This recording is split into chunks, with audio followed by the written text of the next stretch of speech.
विद्यार्थियों, खेलो इंडिया खेलों के निबंध सीरीज, करंट अफेयर सीरीज को आगे बढ़ाते हुए आज मैं ग्रामीण भारत में खेल प्रतिभाएं, पैरालंपिक्स के हमारे एथलीट और महिला खेल प्रतिभाओं पर एक जानकारी आपके साथ साझा कर रहा हूं। उस निबंध में भी ये फैक्ट काम आएंगे, करंट अफेयर में प्री में भी ऐसे फैक्ट पूछे ही जाते हैं। सभी दृष्टि से PSC, pre, mains, Vyapam, UPSC, mains का निबंध, मेंस का पेपर 7, सभी दृष्टि से आज की ये चर्चा उपयोगी होगी। शुरुआत करते हैं ग्रामीण भारत में खेल प्रतिभाएं, कुरुक्षेत्र में सत्येंद्र पाल सिंह के लेख से। ये निबंध भी आ सकता है। भारत के गांव भारतीय खेलों की रीढ़ हैं, जहां लगभग 80% खिलाड़ी ग्रामीण क्षेत्रों से आते हैं। ग्रामीण पृष्ठभूमि से आने वाले, अब इनके नाम आपके दिमाग में हमेशा के लिए छपे, अलग अलग परीक्षाओं में आएंगे। ग्रामीण पृष्ठभूमि से आने वाले मनु भाकर, लवलीना बोरगोहेन, साक्षी मलिक, मैरी कॉम और वंदना कटारिया जैसे खिलाड़ियों ने निशानेबाजी मतलब मनु भाकर, मुक्केबाजी लवलीना बोरगोहेन, कुश्ती, मतलब आप चलते चलिए, आप इनको आगे चल करके कोरिलेट कीजिएगा। मनु भाकर, लवलीना बोरगोहेन, साक्षी मलिक, मैरी कॉम, वंदना कटारिया जैसे खिलाड़ियों ने निशानेबाजी, मुक्केबाजी, कुश्ती और हॉकी में ओलंपिक तथा अंतरराष्ट्रीय स्तर पर देश को सफलता दिलाई है। ग्रामीण क्षेत्र में प्रतिभा की कोई कमी नहीं है, लेकिन सबसे बड़ी चुनौती वैश्विक मानकों के अनुरूप कोचिंग और बुनियादी ढांचे तक पहुंच की है। यानी ग्रामीण क्षेत्रों की प्रतिभा को आगे लाने के लिए वैश्विक मानकों के अनुरूप ट्रेनिंग होनी चाहिए, ये आपका सुझाव है और गवर्नमेंट इस पर काम कर रही है। और बुनियादी ढांचा, इंफ्रास्ट्रक्चर हमारा मजबूत होना चाहिए। Target Olympic podium scheme, tops, what is tops? Target Olympic podium scheme और खेलो इंडिया जैसी सरकारी पहले शीर्ष और जमीनी स्तर के खिलाड़ियों को संरचित सहयोग, प्रशिक्षण और छात्रवृत्ति प्रदान कर रही हैं। अब पूरे निबंध को चलते हैं पढ़ते हुए और मुख्य पॉइंट्स में आपको बताते जाऊंगा। नोट करें, बार बार निबंध को सुने ताकि आपके ये जेहन में बस जाए। तेजी से शहरीकरण के बावजूद भारत आज भी गांवों में बसता है। भारत के 80% खिलाड़ी आज भी गांवों से आते हैं, जो देश में खेलों की ताकत है। भूमिका लिखने का एक तरीका, इसकी सबसे बड़ी मिसाल है जेवलिन थ्रोअर नीरज चोपड़ा। वैसे हर प्रतियोगी को जानना चाहिए नीरज चोपड़ा का नाम, लेकिन जो नहीं जानते हैं आज जाने। जेवलिन थ्रो के हमारे ओलंपिक में पदक दिलाने वाले नीरज चोपड़ा हरियाणा के पानीपत के पास स्थित खंडरा गांव से आते हैं। उन्होंने 2020 के टोक्यो ओलंपिक में स्वर्ण, 2024 के पेरिस ओलंपिक में रजत पदक दिलाने के साथ विश्व एथलेटिक्स चैंपियनशिप, एशियाई खेल और राष्ट्रमंडल खेलों में स्वर्ण जीतकर देश के एथलीटों की प्रेरणा स्रोत का काम किया। देखो भाई, नाम दिमाग में बैठा लिए नीरज चोपड़ा जी का, उनका गेम का नाम, उनके खेल का नाम बिठा लिए भाला फेंक, जेवलिन थ्रो, और एक नया फैक्ट, हरियाणा के पास उनका गांव खंडरा गांव। 2020 में टोक्यो ओलंपिक में स्वर्ण, 2024 के पेरिस ओलंपिक में रजत। इन चीजों को लिखिए कॉपी में, मजाक के लिए, सुनने के लिए वीडियो नहीं है। गिने चुने व्यूअर रहेंगे, भले 1000 से कम, लेकिन वो मेंस परीक्षा के गंभीर विद्यार्थी रहेंगे, मैं जानता हूं। आप भी गंभीर विद्यार्थी बनिए। भारत ने अब तक ओलंपिक में जो कुल 10 स्वर्ण पदक जीते हैं, जिनमें से 8 हॉकी में और बाकी 2 व्यक्तिगत खेलों में निशानेबाजी अभिनव बिंद्रा 2008 बीजिंग और जेवलिन थ्रोअर नीरज चोपड़ा ने दिलाए। संघर्ष और सीमित सुविधाओं के बावजूद गांव से आने वाले खिलाड़ियों में कुछ कर गुजरने की जो ललक होती है, वह देखिए, स्वर्ण पदक बोल रहे हैं ना, ओलंपिक के कुल पदकों की संख्या करके आप कंफ्यूज मत होइए, स्वर्ण पदक की पहले चर्चा की गई है। संघर्ष और सीमित सुविधाओं के बावजूद गांव से आने वाले खिलाड़ियों में कुछ कर गुजरने की जो ललक होती है, वह महानगर से आने वाले खिलाड़ियों में कम ही दिखती है। पेरिस ओलंपिक में एक भी स्वर्ण न जीतने के बाद भारत ने वर्ष 2036 की ओलंपिक मेजबानी के साथ 12 स्वर्ण सहित कुल 30-35 पदक जीतने का लक्ष्य तय किया। ये बताता है कि हमारी सोच कितनी पॉजिटिव है। हम 2036 के ओलंपिक की मेजबानी की सोच रहे हैं, स्वर्ण पदकों की संख्या 12 लाने की सोच रहे हैं। तो गवर्नमेंट के हमारे शीर्ष प्रधानमंत्री का भी कहना है, आज देश रिफॉर्म एक्सप्रेस पर क्या है, सवार है। ग्रामीण खेल आइकन में से अब हम प्रतिभाओं पर चर्चा करेंगे। आप बिल्कुल इनके नाम को लिखते चलिए, अलग अलग परीक्षाओं में इनसे प्रश्न आते हैं।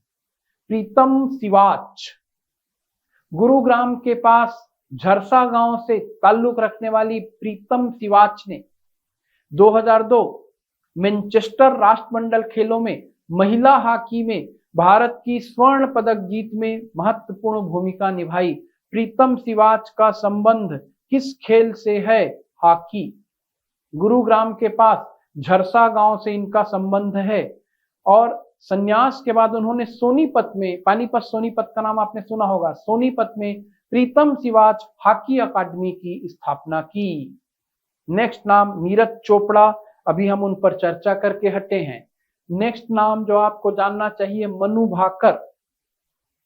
हरियाणा के झज्जर जिले के गोरिया गांव में जन्मी 22 वर्षीय मनु भाकर ने पेरिस ओलंपिक 2024 में इतिहास रचते हुए 10 मीटर एयर पिस्टल व्यक्तिगत और मिश्रित टीम स्पर्धाओं में 2 कांस्य पदक जीते। वह 2028 ओलंपिक के लिए टॉप स्कोर ग्रुप का हिस्सा है और उनके नाम कई विश्व कप तथा राष्ट्रमंडल खेलों के स्वर्ण पदक दर्ज हैं। मनु भाकर का संबंध किससे है? तो आप याद रखें, निशानेबाजी एयर पिस्टल स्पर्धा में पदक विजेता रही और कहां से हैं? हरियाणा के झज्जर जिले के गोरिया गांव से। मैरी कॉम का नाम तो हर कोई जानता है, एमसी मैरी कॉम मणिपुर के कांगाथेई गांव। अब ये नए फैक्ट जोड़ते चलिए। एमसी मैरी कॉम कहां से हैं? मणिपुर से हैं। गांव कांगाथेई गांव के एक गरीब परिवार से आने वाली मैरी कॉम ने लंदन ओलंपिक 2012 में कांस्य पदक जीता। उन्होंने कई विश्व मुक्केबाजी चैंपियनशिप और एशियाई खेलों में भी पदक हासिल किए। खेल जगत में उनके असाधारण योगदान के लिए उन्हें पद्म पुरस्कारों और मेजर ध्यानचंद खेल रत्न से सम्मानित किया गया है। एक और बड़ा नाम वाईचुंग भूटिया, सिक्किम के कौन से गांव से हैं? टिंकीटाम गांव से आने वाले वाईचुंग भूटिया ने भारत के लिए 84 अंतरराष्ट्रीय मैच खेले और 27 गोल किए। सिक्किम स्नाइपर के नाम से प्रसिद्ध भूटिया भारत के सबसे चर्चित फुटबॉल खिलाड़ियों में से एक बने। उन्हें अर्जुन पुरस्कार और पद्मश्री से सम्मानित किया गया है। तो देख लीजिए इन खिलाड़ियों के नाम एक बार फिर से। वैसे और खिलाड़ियों के बारे में भी आप जानते हैं, प्रदेश की शीर्ष पत्रिका में इनका नाम आ रहा है और हैं भी महान हस्तियां, तो इनके नाम को फिर दिमाग में बैठा लें। प्रीतम सिवाच, नीरज चोपड़ा, मनु भाकर, एचसी मैरी कॉम, वाईचुंग भूटिया। आगे बढ़ते हैं। देखिए कुछ नाम, कुछ और देखिए नाम यहां पर आएंगे, मैं पढ़ते जा रहा हूं। फिलहाल टॉप्स योजना 13 खेलों और हॉकी पुरुष एवं महिला टीमों के 98 टॉप स्कोर ग्रुप एथलीटों और 12 खेलों के 165 टॉप्स डेवलपमेंट ग्रुप एथलीटों को मदद देती है। टॉप्स के सहयोग से ग्रामीण परिवेश से आने वाले जेवलिन थ्रोअर नीरज चोपड़ा, निशानेबाज मनु भाकर ने ओलंपिक में पदक जीता। आने वाले वर्ष 2028 के लॉस एंजिल्स में भी नीरज चोपड़ा और मनु भाकर के साथ असम के गोलाघाट जिले के बरमुखिया गांव की वर्ष 2020 टोक्यो ओलंपिक की कांस्य पदक विजेता लवलीना बोरगोहेन के भी पदक के प्रमुख दावेदार होने की संभावना है। एक नाम और जोड़िए, पहले भी इनके नाम पर चर्चा हुई है। लिखिए कॉपी में लवलीना बोरगोहेन और 21 खेल से संबंधित है, तुरंत लिखें अपनी कॉपी में। आगे देखते हैं, एक और शीर्षक आएगा महिलाओं को लेकर, और नामों को मैं जोड़ते हुए बताता हूं। नीरज चोपड़ा के साथ चाहे वह फुटबॉलर वाईचुंग भूटिया हो, ओलंपिक में कांस्य पदक जीतने वाली मुक्केबाज एमसी मैरी कॉम हो, पहलवान साक्षी मलिक, निशानेबाज मनु भाकर, कम से कम खेल का नाम दिमाग में बैठाएं इनके। साक्षी मलिक, मनु भाकर, वर्ष 2002 के मैनचेस्टर राष्ट्रमंडल खेल में हॉकी स्वर्ण पदक विजेता टीम की कप्तान सूरजलता। नाम भी इन महान हस्तियों का आपको याद रहना चाहिए। 2002 मैनचेस्टर राष्ट्रमंडल खेल हॉकी स्वर्ण पदक विजेता टीम की कप्तान सूरजलता। स्ट्राइकर प्रीतम सिवाच, जिन्होंने नेहा गोयल, शर्मिला और निशा वारसी जैसे ओलंपियन दिए हैं। सभी ने गांव से निकलकर ही अंतर्राष्ट्रीय पहचान बनाई है। भारत को आजादी के बाद 1948, 1952 और 1956 में लगातार 3 ओलंपिक में हॉकी स्वर्ण पदक जिताने वाले उधम सिंह, 1975 में अपनी कप्तानी में भारत को इकलौता हॉकी विश्व कप जिताने वाले अजीत पाल सिंह, पिछले लगातार 2 ओलंपिक टोक्यो और पेरिस में कांस्य पदक जिताने वाली पुरुष हॉकी टीम के कप्तान रहे मनप्रीत सिंह और हरमनप्रीत सिंह। हरमनप्रीत कौर का नाम जितना जानना जरूरी है, हरमनप्रीत सिंह का नाम भी जानना उतना ही जरूरी है। जालंधर के गांव संसारपुर को हॉकी की नर्सरी कहा जाता है। टोक्यो ओलंपिक में ब्रिटेन से 3-4 से हारकर कांस्य पदक से चूकने वाली महिला हॉकी टीम की कप्तान रही रानी रामपाल, शाहबाद मरकंडा और बेहतरीन स्ट्राइकर वंदना कटारिया हॉकी से जुड़ी हैं। हरिद्वार से सटे रोशनाबाद गांव की है। वंदना ने भारत के लिए महिला हॉकी में सबसे ज्यादा 320 अंतरराष्ट्रीय हॉकी मैच खेले हैं और सबसे ज्यादा 158 गोल किए। वंदना कटारिया, ये नाम आपकी कॉपी में और आपके दिमाग में रहे। टोक्यो ओलंपिक में भारतीय टीम के लिए ओलंपिक के इतिहास में हैट्रिक जमाने वाली वह देश की पहली खिलाड़ी है। वहीं मेजर ध्यानचंद खेल रत्न, अर्जुन पुरस्कार तथा पद्मश्री से नवाजी गई रानी रामपाल ने भारत के लिए 254 अंतरराष्ट्रीय हॉकी मैच खेलकर 120 गोल किए हैं। भारत के लिए पुरुष हॉकी में सबसे ज्यादा 412 अंतरराष्ट्रीय हॉकी मैच खेल, 77 गोल करने और 3 ओलंपिक में खेलने का गौरव उड़ीसा के सुंदरगढ़ के सौउनामरा गांव से आने वाले दिलीप तिर्की को हासिल है। दिलीप तिर्की सांसद भी रह चुके हैं। भारत को ओलंपिक में कुश्ती में अब तक जो कुल 8 पदक मिले, सभी गांव से आने वाले पहलवानों ने दिलाए। खासबा Jadhav Helsinki Olympic, Sushil Kumar Beijing और लंदन, रवि दहिया, योगेश्वर दत्त, ये सब हमारे पहलवान हैं। बजरंग पुनिया, अमन सहरावत। रियो ओलंपिक में भारत के लिए कांस्य पदक जीतने वाली इकलौती महिला पहलवान हरियाणा के मोखरा गांव की साक्षी मलिक, सभी गांव से ही हैं। भारत को कुश्ती में 1952 में कांस्य के रूप में पहला पदक दिलाने वाले खासबा दादा साहेब जाधव का जन्म महाराष्ट्र के सतारा जिले के गोलेश्वर गांव में हुआ था। तो इस तरह की खेल प्रतिभाओं का नाम आपके दिमाग में आया। इसके बाद फिर महिला खेल प्रतिभाओं के नाम को भी आपके दिमाग में रखने की जरूरत है। नारी शक्ति गांव से वैश्विक मंच तक। इस लेख में महिला खिलाड़ियों के बारे में भी जानकारियां दी गई हैं और मैं तो आपको बोल ही रहा हूं लगातार कि आपका कोई भी लेख तभी प्रभावी होता है जब आप हर पहलू का उसमें जिक्र करें। अस्मिता, ये बहुत अच्छा मंच, बहुत अच्छी योजना है। अस्मिता के बारे में आप जरूर सुने, इसको लिखें। अस्मिता, ASMITA, अस्मिता लीग विशेषकर ग्रामीण जनजाति और आर्थिक रूप से वंचित पृष्ठभूमि से आने वाली महिला खिलाड़ियों के लिए एक परिवर्तनकारी शक्ति के रूप में उभरी है। एक राष्ट्रव्यापी केवल महिला प्रतिस्पर्धी पारिस्थितिकी तंत्र के रूप में डिजाइन की गई अस्मिता समान अवसर, दृश्यता और संरचित प्रगति सुरक्षित करती है। अस्मिता का संबंध किससे है? तो लोग इसे नारी सशक्तिकरण की किसी अन्य योजना से जोड़ सकते हैं। इसका संबंध किससे है? खेल गतिविधियों से है। ये आपके दिमाग में याद रहना चाहिए। कीर्ति के बारे में भी मैंने चर्चा की है। कीर्ति का संबंध भी किससे है?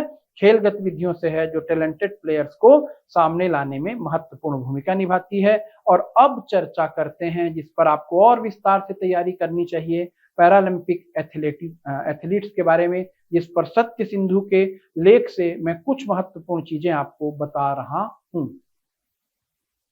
अरुणिमा सिन्हा, नाम याद रखें, अरुणिमा सिन्हा। ये तो आपके लिए प्रेरणा के स्रोत हैं। बिल्कुल ऐसे खिलाड़ियों को तो आपको जानना चाहिए। 22 वर्ष की उम्र में 2011 में ट्रेन से लखनऊ से दिल्ली जा रही अरुणिमा सिन्हा के जीवन में एक ऐसी काली रात आई कि उनकी पूरी दुनिया ही बदल गई। खेल में दिलचस्पी रखने वाली अरुणिमा CISF के पैरामिलिट्री फोर्स की नौकरी पाने के लिए दिल्ली जा रही थी, लेकिन कुछ बदमाशों ने चेन की छीना झपटी का विरोध करने पर उन्हें ट्रेन से बाहर फेंक दिया। इस दुर्घटना में अरुणिमा का बायां पैर शरीर से अलग हो गया और वह पूरी रात ट्रेन के किनारे निस्सहाय पड़ी रही। लेकिन मजबूत हौसलों वाली अरुणिमा पूरी रात तमाम परिस्थितियों का सामना करती रही। एम्स में 4 महीने उपचार होने के बाद वह सीधा बचेंद्री पाल से मिलने गई। अस्पताल के बिस्तर पर जीवन का मकसद स्पष्ट कर चुकी अरुणिमा ने माउंट एवरेस्ट पर फतह का मन बना लिया था। क्या हुआ? जो एक पैर प्रोस्थेटिक था और दूसरे में रॉड लगी थी, इरादा तो बुलंद था। उसी इरादे के साथ वर्ष 2013 में एवरेस्ट की चोटी पर फतह करने निकल पड़ी, लेकिन संघर्ष और चुनौतियां कठिन थी। चोटी पर पहुंचने से पहले प्रोस्थेटिक पैर शरीर से अलग हो चुका था, फिर भी फतह का जुनून बना रहा। इसी जुनून के चलते उत्तर प्रदेश के छोटे से कस्बे अंबेडकर नगर की अरुणिमा ने सातों महाद्वीपों के सबसे ऊंचे शिखर पर पहुंचने का रिकॉर्ड बना लिया। तो इनका नाम दिमाग में रखें, अरुणिमा सिन्हा। जीवन में भी सीखने के लिए और परीक्षा में भी जिक्र के लिए और परीक्षा में पास होने के लिए। दीप्ति जीवन जी, उनका जन्म तेलंगाना के वारंगल जिले के कल्लेड़ा गांव में हुआ। बताया जाता है कि तब सूर्य ग्रहण लगा हुआ था, तब उनका नाम दीप्ति जीवन जी रखा गया, लेकिन जल्द ही उन्हें बौद्धिक रूप से विकलांग बता दिया गया। इस कारण कुछ लोग उन्हें मेंटल भी कहने लगे। उनके नाक और होठों की बनावट भी थोड़ी असामान्य थी, इस कारण कुछ लोगों ने उन्हें बंदर तक कह दिया। दिहाड़ी मजदूरों के परिवार में जन्मी दीप्ति को सामाजिक तौर पर कमजोर करने वाली तमाम कोशिशों का सामना करना पड़ा। ऐसे माहौल के बीच उनके अंदर कुछ था जो अलग तरह से मजबूत हो रहा था, और वह था उनका हौसला। उस हौसले के बूते उन्होंने all India inter university championship में 2 गोल्ड मेडल पर कब्जा कर लिया। जो आपका खिलाड़ी जीवन, जो आपका साथी जीवन से परेशान होता है, उनको इस वीडियो को जरूर दिखाएं। यद्यपि मैं मोटिवेशन के उद्देश्य से नहीं बना रहा हूं, आपके निबंध के लिए बता रहा हूं, पर एक मोटिवेशन का जीता जागता प्रत्यक्ष उदाहरण है शीतल देवी। देखिए इनकी उपलब्धि, इनके हाथ नहीं है। शीतल देवी जम्मू और कश्मीर के खूबसूरत जिले किश्तवाड़ से ताल्लुक रखने वाली शीतल देवी भारत की वह बेटी हैं जिन्होंने यह सिद्ध कर दिया कि सपने शरीर की ताकत से नहीं बल्कि हिम्मत से पूरे होते हैं। बिना बाहों के जन्मी शीतल का जीवन आसान नहीं था, लेकिन उनके भीतर कुछ कर दिखाने का अद्भुत संकल्प था। बहुत कम उम्र में ही उन्होंने तीरंदाजी के प्रति गहरा जुनून विकसित कर लिया। वह अपने पैरों से धनुष पकड़ती हैं, दांतों से प्रत्यंचा खींचती हैं और कंधे की सहायता से तीर छोड़ती हैं। यह सब बिल्कुल आसान नहीं था, लेकिन शीतल ने कभी हार नहीं मानी।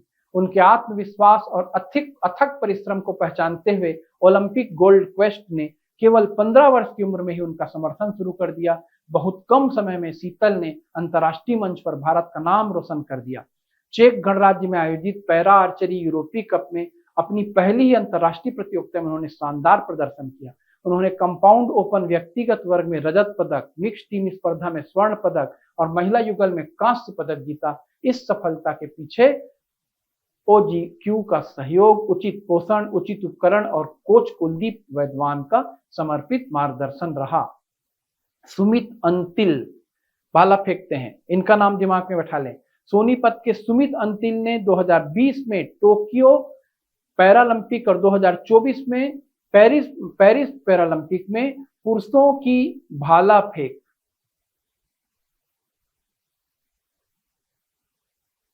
F64 स्पर्धा में स्वर्ण पदक जीतकर भारत का नाम दुनिया में भी रोशन किया।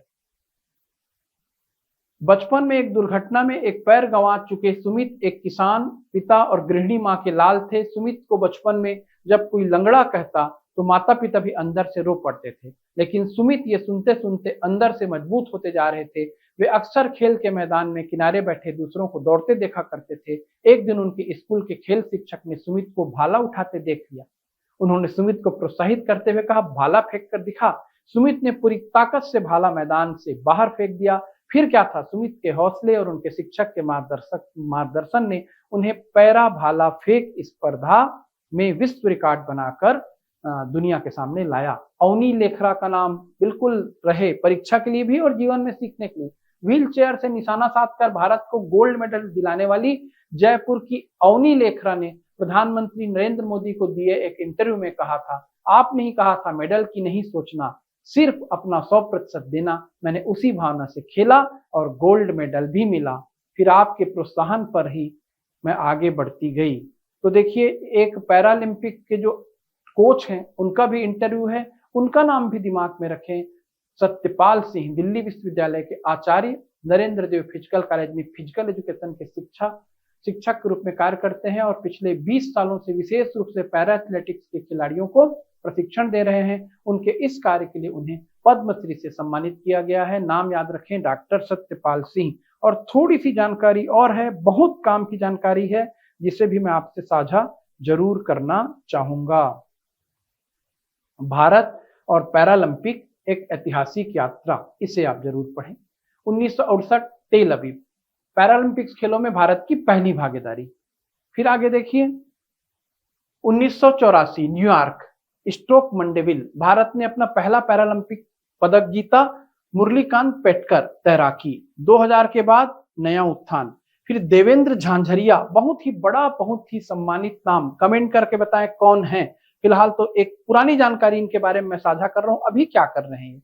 देवेंद्र झाझरिया भाला फेंक, एथेंस 2004 स्वर्ण पदक, रियो 2016 स्वर्ण पदक, भारत के सबसे सफल पैरालंपियन के रूप में उभरे।